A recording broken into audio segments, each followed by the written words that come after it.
Hello, I'm your host Jim McClean. Welcome back to another episode of the BANTERFLIX Movie Review Show. Let's see what we'll be talking about tonight. We'll see what our guests think of the latest outing for Benoit Blanc in Wake Up Dead Man, along with Disney's Zootropolis 2. I'll be speaking with writer Stephan Eicke about his latest book about David Lynch and Angelo Badalamenti. We'll return to Hawkins with our pick of the streams as we chat about the first few episodes of the new series of Stranger Things. And we'll wrap up with the first movie in our festive selection box, Alexander Payne's The Holdovers. So that's what we've lined up for you this week. Joining me in the studio this evening is the lovely Bill Taylor. Hi, Jim. And Joe McElroy. Hi, Jim. Hello to you both. Now, I have a confession to make. Viewers will notice something. We haven't got our Christmas tree turned on just yet. Our top celeb from a bona fide Christmas classic. Unfortunately, we've had a few technical delays, so we're running a little bit late. So you're just going to have to imagine, visualize at home that you're being blinded by the lights from our Christmas tree, dear viewers. But since we have the opportunity, Bill, Joe, do you want to hedge any bets, any guesses? Put them out there to see who you think might be this year's top celeb that is going to have the privilege, nay, the honour of turning on the BANTERFLIX Christmas lights. Bill? In real life, like? Or is it make-believe? Well, real life and make-believe, you can live whatever world you want in, Bill. But sadly, we will not be able to get them physically into the studio. But they will, through the magic of Christmas, they will be appearing on a screen elsewhere, but they'll be able to switch the lights on here. So who do you think it might be, Bill? Elf. Okay, so you're going out there, you're going with... Will Ferrell, Elf. Buddy the Elf. Joe? For some reason in my head, when you were to ask me, guess who it is, I couldn't get Danny DeVito out of my head. Okay. I know it's not going to be him, but I would love it to be him. You're going to find out next week, viewers. Next week you will find out, is it going to be either Danny DeVito or is it going to be Buddy the Elf? You'll have to wait and see. And whilst we leave you in anticipation for just a few minutes, let's have a look at some movie news.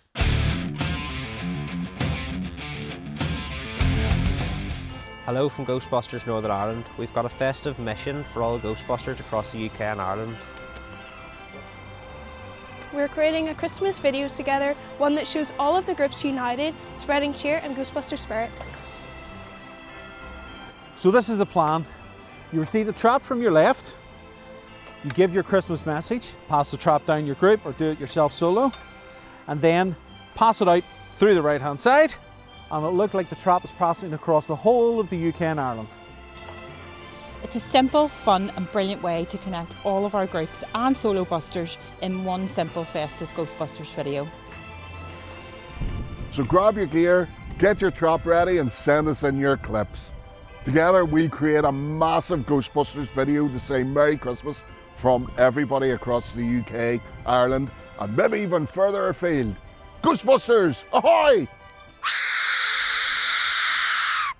So, Bill, you're in the show, but you're also featuring our little video there. So this is from Ghostbusters Northern Ireland. Tell us a little bit more. Although the video has told us a lot about this little festive idea, which I think is fab.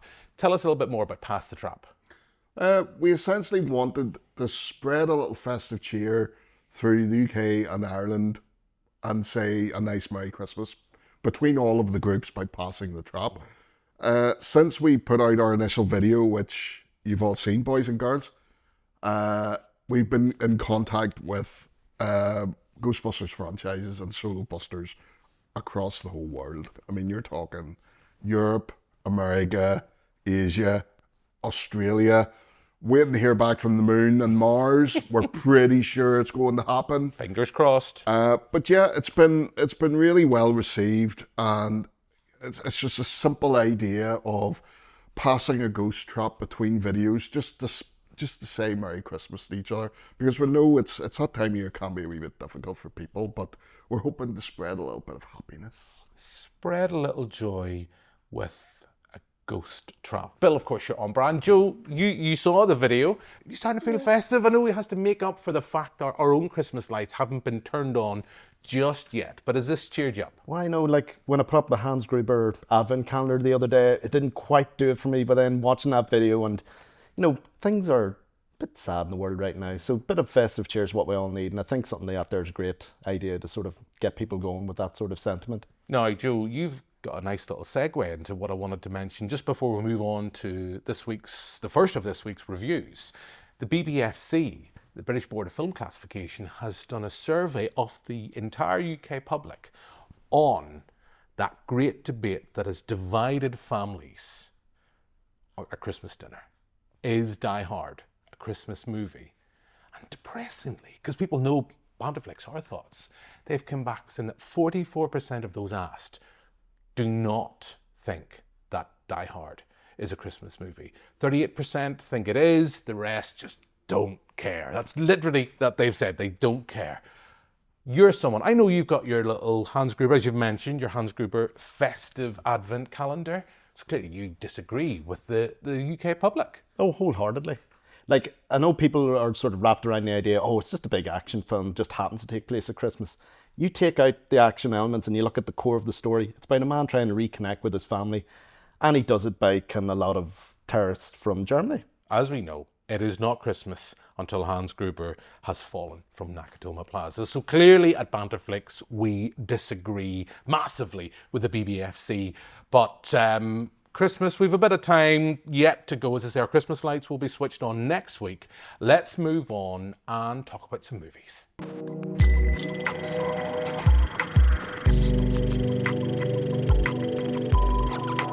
I want the fox and that rabbit. I would like to call a partner meeting. We have to clear our names. I got eyes on them. We need to just lay low. Flash, 100-yard dash. We need to get across town, ignore the laws. No problem. So that's a clip of Zootropolis 2. Bill, you and I have seen this. Joe, you've stepped in this week at the last minute, but has given us an opportunity to talk about another movie, albeit very quickly on the show. But Zootropolis 2, were you a fan of the first film? Bill, were you glad when I said this week we're going to be talking about Zootropolis, or Zootopia 2 for our viewers outside of the UK? Yeah, I loved the first one. I think it's a pretty good mismatched buddy cop kind of movie. To be honest, you said to review the second one, and I'd clean forgotten about what happened in the first one. But it does a nice bit of recapping what goes on. Yeah, I thought it was a nice, delightful little sequel. Just trotted along, nice beats, nice wee story, and leads into, you know, about, I suppose, nice messages about how we can be different and yet we can still love each other. I don't know why I'm getting all Trumpy, but I have. But yeah, I really enjoyed it. I remember watching the credits. I only watched it last night, but I watched the credits and I'd forgotten that my favourite wrestler of all time, CM Punk, was in it. He was in it with Roman Reigns. Yeah, there's a lot of famous voices. Yeah. I think the likes of Michael J. Fox. I don't Yes. want to talk too much because it might be venturing into spoilers, but the likes of Michael J. Fox is in there. I know The Rock is in there. Yeah. CM Punk. But we have all the cast from the first film back. So people will be relieved to know that Flash is back again. And yeah, I have a real soft spot for this film. It's a personal connection for me because it's the first film I went to see at the cinema the night I proposed to my lovely wife. So, of course, we wanted to go back to see this. And yeah, it's more the same. I think in terms of the story, it's a little bit muddled. It's more muddled this time round. And but it's still got that charm. It's still got that style. It's just been huge at the box office, particularly in China, where a lot of those big blockbusters, I think the last one maybe was the last Jurassic World movie or Jurassic Park movie, whatever they've been rebranded to now, was the last one to really hit in that territory. And yeah, I mean, it's fine. I think right now there's just a demand for a film that the whole family can go see. And we're coming up to Christmas. We keep mentioning the C word this week. But yeah, I think we've got Wicked for Good, which has been out. Now we have this as well. So this, we talked about it last week on the show was when we were reviewing Wicked for Good. This is what bricks and mortar cinemas, this is what they need. Films that will get bums on seats. Of course, one of those bums that it didn't get on the cinema seat is yourself, Joe, because you, as we said, have stepped in last minute to sit in on this week's show, but you have watched something else for us this week. You're the only one on stage with the Monsignor at the time of his killing. You're the only one at that church who hated his guts. The spirit really moved him today, huh? So tell me, what the hell happened? Everyone thinks I did it. I didn't do it. This goes way beyond normal police work. This is something even I have not experienced. A perfectly impossible crime. So that's a look at Wake Up Dead Man. Wake Up Dead Man, a Knives Out story, I think, to give us its full title. Benoit Blanc is back. Daniel Craig, again, Rian Johnson returns to Netflix this time round, although it is getting a limited cinematic release. It is going to be out for a little while, I believe, before it goes on to the streamer, just before or in around that Christmas period. You have went to see this, Joe. What do you think? I loved it, personally. I think it's a step up from the last one. I know a lot of people didn't really sort of like Glass Onion as much as the first film, but for me, this one really sort of is a step in a different direction again. You know, it's the sort of an upstate New York setting. It's a bit more gothic in nature, and I just love that overall look of it. And it's also a bit of a darker tale in how, you know, the murder comes about and how I think it's branded as Benoit Blanc's darkest case yet. That's definitely the case with this. And there's a lot of great work on display from Rian Johnson. I know Bill isn't his biggest fan, but you have to give him his props in this case. You have preempted me, Bill, because you have the look. Let's have just a look at that face just for a second, because you are not a fan. Is it fair to say it's not so much you're not a Benoit Blanc fan, it's that you're not a fan of Rian Johnson. And I feel that we are going to pick at scabs that haven't quite healed yet involving the Star Wars franchise. I will not watch anything that man makes. Listen, this is the one that'll win you over, Bill. Trust me. He brings back Luke. Oh. He doesn't. You heard it here first. Okay, so we're not going to win you over on this front. Joe, for you, I mean, you mentioned, so the last one, Glass Onion, again, like this, was produced by Netflix. It did get a cinematic release. I got to see that in the cinema. I haven't got a chance to see this one yet on the big screen. I really enjoyed watching Glass Onion at the cinema. I think it really benefited from that. So are you glad you got a chance to see this on the big screen at your local art house cinema? Oh, absolutely. Yeah, no, I really think it works. I think it works a lot better on the big screen than something like Glass Onion. I know it's more sort of exotic in its setting, whereas this is more gothic. But I think with the lighting and that on display, it really benefits from being a cinema release. And the thing that actually surprised me more than anything is how it's not really a Benoit Blanc film. It's Josh O'Connor's film. Okay. Because it basically follows him and his character, and then Benoit Blanc sort of just comes into things and solves the mystery. And it's the way them two work together. That's what really sort of separates it from the others, and not how they're a partnership more so than you've probably seen in the other two films in the series. Bill, so one last chance. We're not going to win you over? Still sore, Jim. That wound has not quite healed just yet. Maybe over time, Bill. But for now, let's move on to something a little bit different. So last week over Zoom, I got a chance to speak with author Stephan Eicke about his book, which explores the relationship between David Lynch and Angelo Badalamenti. Yeah, the girl is still missing. What's wrong? I don't know who I am. So that's a little clip off Mulholland Drive, and that, of course, is directed by David Lynch. I am delighted to say I'm joined now by Stephan Eicke, who is the author of A Dream Come True, the collaboration of David Lynch and Angelo Badalamenti. Do you want to tell our viewers and our listeners, just, I guess, not so much about the ethos of the book or the idea behind the book, because I guess the title explains a lot of that, but how this project fell on your lap and ultimately ended up in the book that our listeners and viewers will be able to pick up?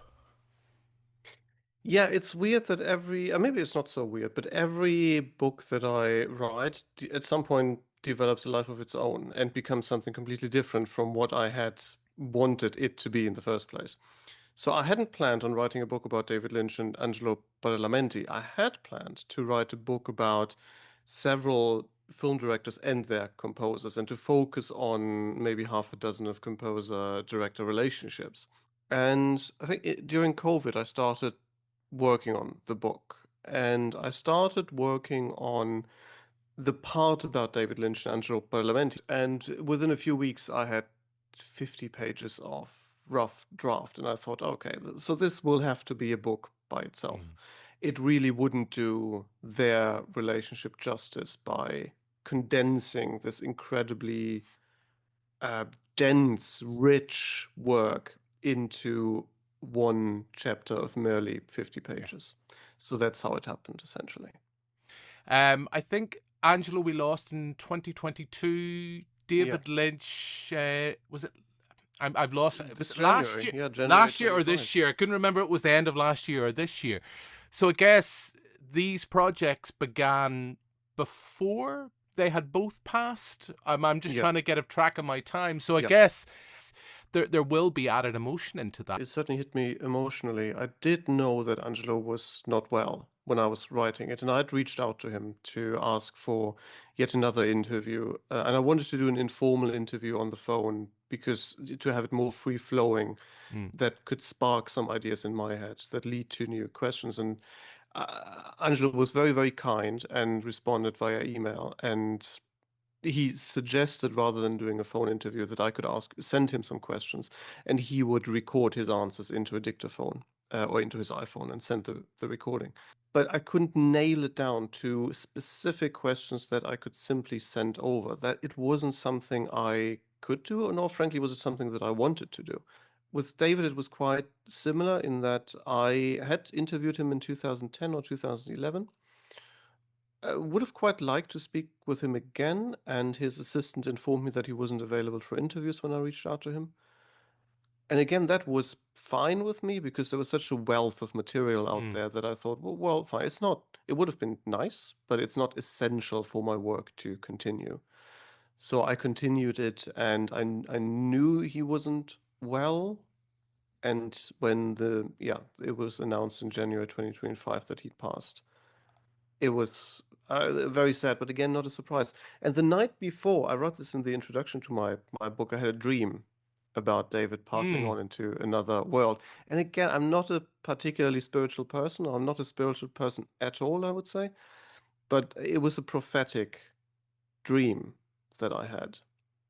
And quite chilling in retrospect. From talking through these interviews and your own experiences, yes, the book's about a collaboration between David and Angelo, but how did you find that those relationships on working on big projects that differed, say, with Angelo, with someone like Danny Boyle, other directors there? Angelo's relationship with other directors was very different to his relationship with David Lynch, for the obvious reason that, obviously his relationship with David Lynch was very close. Yes. It was David Lynch called Angelo his brother in spirit, his long-lost brother.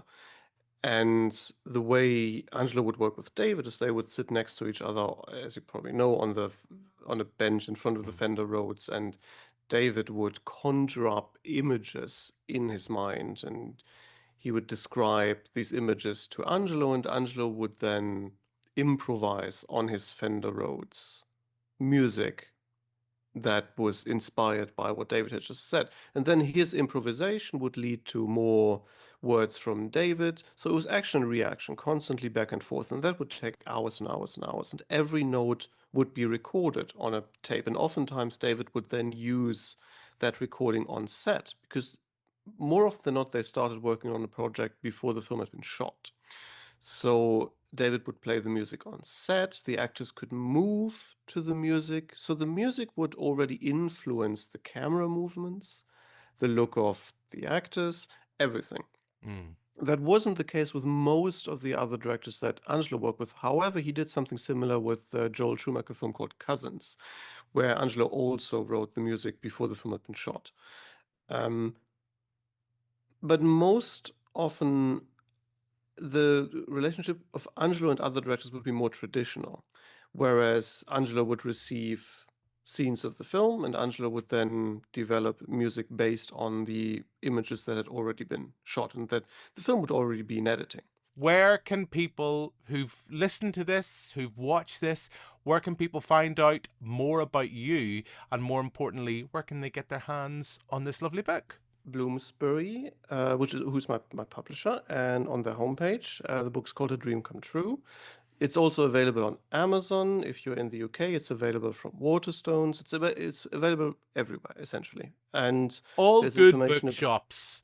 All good bookshops. Go to the independent bookstore around your corner. Support your local bookseller. They are amazing. Don't go to the big chains if you can avoid it. We love them. The independent ones, I mean.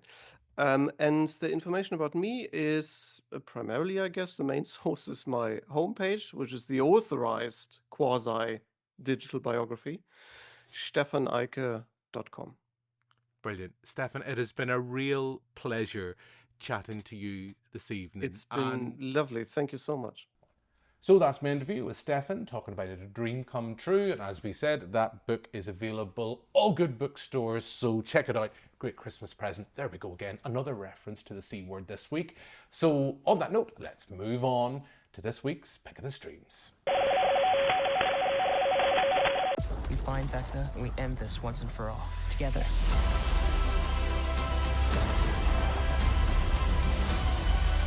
At long last, we can begin. So that's a look at the trailer for Stranger Things Season 5. It's the second time we've tried this on the series, where we're looking, instead of just as a movie, we're looking at long form, we're looking at a TV series. So Joe, are you glad to be back in Hawkins? It's been quite a while since we were last there, through various reasons, and I guess the writer's strike as well. You glad to be back? I keep forgetting I have to go back, to be honest with you. Just the gaps between each season. I do have a love for Stranger Things, but to be honest with you, it's been diminishing ever since maybe the second season onwards. And this season, I think that's breaking point for me. I'm starting to, I felt it was a bit of a chore to get through some of it, to be perfectly honest with you. I think with these extended running times that they're sort of insisting on doing, it's not really doing them any favours. And then when you actually watch it, I have a feeling that, when you watch the cast and the way they're acting during it, either some of the child cast as they've grown have regressed as actors, and others just don't really care anymore. Like you look at Winona Ryder and David Harbour, and they're kind of like, do I still have to finish this thing? Oh, it's in the contract, I have to do it. I still think for me it peaked at Series 3.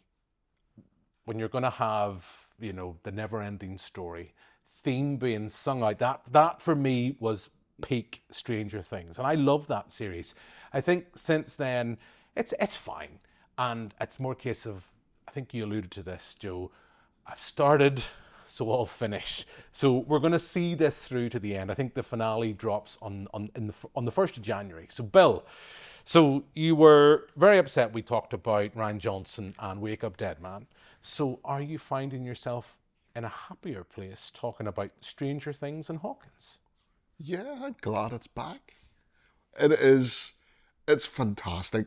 It's got a lot of problems in that, some of the kids in it, they're not kids anymore. Some of these kids have kids, and you have to suspend your belief. There's also a bit of retconning going on, and there's also, I think the Duffer Brothers maybe wrote themselves in the corners, and they've had to try and write themselves out. But am I glad it's back? Yes. Am I fixed to the TV watching it? Yes. Love it all. Absolutely love it. More. The thing I love about this season is they're throwing money at it left, right and centre. The effects, the action sequences, it's just beautiful television. But look, on that note, we will have to move on. I feel like before the end of the year, we will talk, whether it's on our podcast or whether it's here in the studio, we will talk about the finale of Stranger Things. But for now, let's move on as we kick off throughout December our festive movie selection box. You don't tell a boy that's been left behind at Christmas that nobody wants him? What's wrong with you? There's nobody here, okay? You stay out of my way, and I'll stay out of yours. Let me sleep. Now, most of the kids dislike you, pretty much hate you. Teachers too. You know that, right?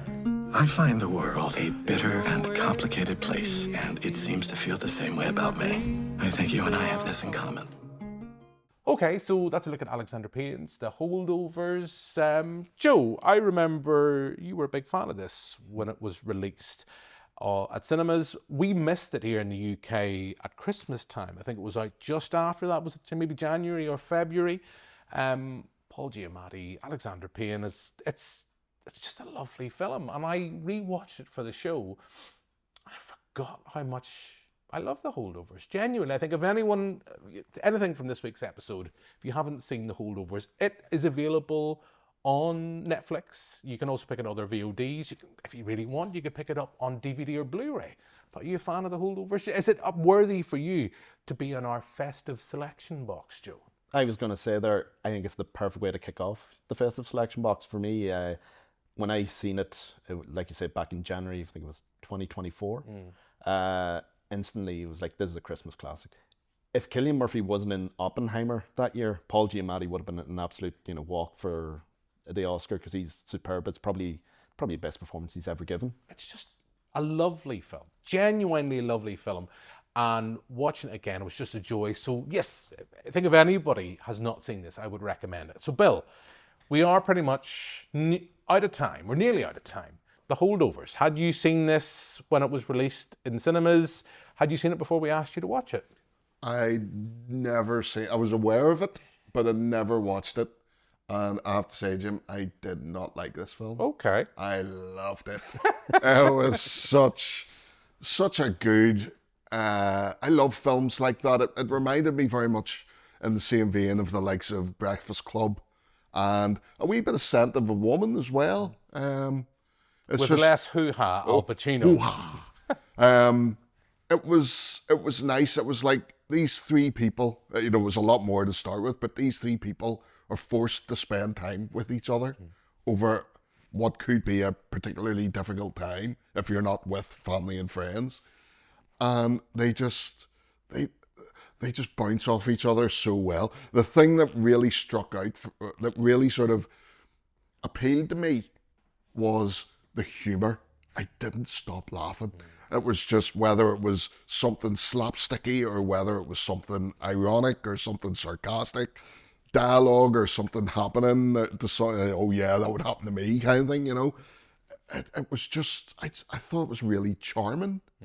Look, yes, that is the first movie within our festive selection box. We'll have to wait to see next week what we have lined up for you, and more importantly, who our top guest that will be turning on our Christmas tree.